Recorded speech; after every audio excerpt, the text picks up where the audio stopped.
Foreign service একাডেমিতে briefing করছেন প্রধান উপদেষ্টার উপপ্রেস সচিব আজাদ মজুমদার। আমরা সরাসরি যুক্ত হব সেখানে।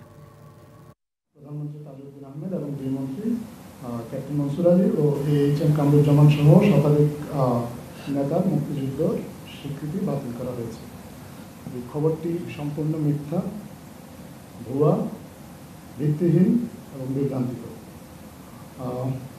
আমরা ইতিমধ্যেই গতকাল যে প্রজ্ঞাপনটা সরকার থেকে ইস্যু করা হয়েছে সেটা আপনাদের সাথে শেয়ার করেছি। আপনারা এটা যদি একটু মনোযোগ দিয়ে পড়েন তাহলে আপনারা নিজেরাই বুঝতে পারবেন যে এই খবরটা ভিত্তিহীন।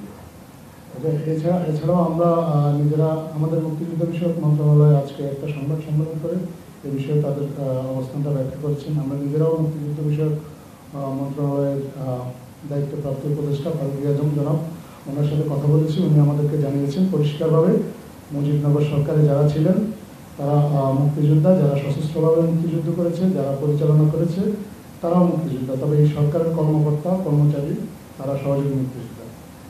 তিনি জানান জাতীয় মুক্তিযোদ্ধা কাউন্সিল অধ্যাদেশ অনুযায়ী স্বাধীন বাংলা বেতার কেন্দ্র সহ কূটনীতিকরা সহযোগী মুক্তিযোদ্ধা।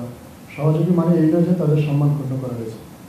তিনি জানান 1972 সালে মুক্তিযুদ্ধের যে সংজ্ঞা ছিল সেটাই বাস্তবায়ন করা হয়েছে। 2018 ও 2022 সালে এটা পরিবর্তন করা হয়। মুক্তিযোদ্ধা ও মুক্তিযুদ্ধের সহযোগী দুইয়ের সম্মান, মর্যাদা এবং সুযোগ সুবিধা একই থাকবে। এটা আমাদেরকে মুক্তিযুদ্ধ বিষয়ক উপদেষ্টা জনাব ফারুক আজম নিশ্চিত করেছেন। আমরা এই বিষয়ে যেসব সংবাদ মাধ্যম ভুল বিভ্রান্তিকর সংবাদ প্রকাশ করেছেন আমরা আশা করব তারা তাদের ভুলটা সংশোধন করবেন। ঠিক যেখানে তারা ভুল সংবাদটি ছাপিয়েছেন ঠিক একই জায়গায় তারা তাদের সংশোধনী প্রকাশ করে তারা তাদের পাঠকদের কাছে দুঃখ প্রকাশ করবেন এবং